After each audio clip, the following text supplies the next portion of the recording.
Hello, everybody. I was asked to lead a panel in the conference titled, Why Does the EU Matter?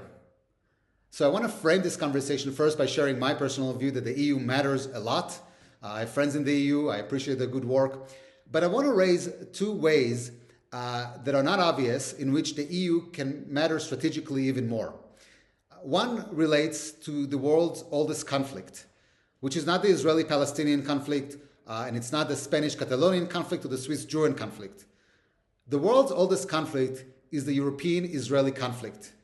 It has been going on for 2,300 years, dating back to the Europeans' invasion of Judea, first the Greeks, then the Romans, then continued with the Europeans' deportation of the Jews, mostly to Europe, and then 2,000 years of intense persecution by Europeans against the Jews, and today continues as Judaism evolved and transformed and the Jewish state was reestablished.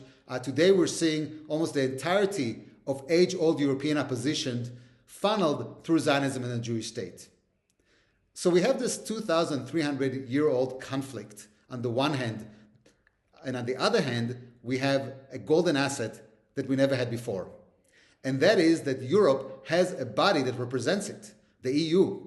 And at the same time, we have the Jewish state. The Jews have a body that represents the Jewish nation. So I'm saying, let's have the EU initiate a historic Truth and Reconciliation Commission of some sort to address the European-Israeli conflict and perhaps set some ground rules.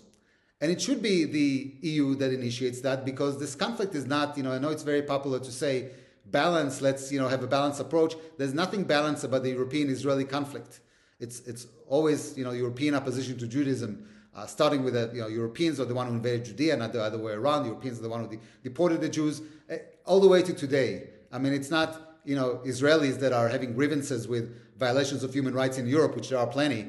It's Europeans who are continuing to oppose Judaism through the Jewish state. And we've seen the high point of that with the ICC, not just the actions of the ICC that sought to arrest the leaders of the Jewish state and set the ground for the arresting of all Israeli soldiers, but the European reactions.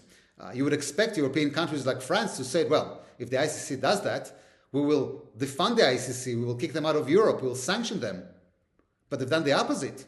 They said, well, if arrest warrants are issues against the Jews, we will comply, we'll collaborate as we've done 80 years ago. So the European-Israeli conflict is reaching a high point, and at the same time, we have the EU that can, invite the Jewish state and not just talk about settlements, this, that, talk strategically about the 2,000-year-old European-Israeli conflict and set some ground rules to manage it. I can show you my view about such ground rule, is that Europe should completely and fully disengage from its intervention in Israeli-Palestinian affairs. I mean, it is ludicrous that Europeans spend billions and billions of dollars to fund NGOs that incite Palestinians against Israelis. That should go down to exactly zero. Europe should have no involvement in Israeli-Palestinian affairs and instead focus on its own issues. That's for Europe's own benefit. Europe has a lot of issues that it needs to focus internally, which relates to the second ways in which the EU can be relevant and could help usher in a century of peace. And that is an article that I wrote calling for a preemptive European peace conference. Look, history, we have a common pattern in history. In every century, Europe goes to war for a completely unexpected way. And then they have some sort of a peace conference that sets the ground rules and the geopolitical realities for the next century. That was the 1815 Vienna Peace Conference. That was the 1919 Paris Peace Conference.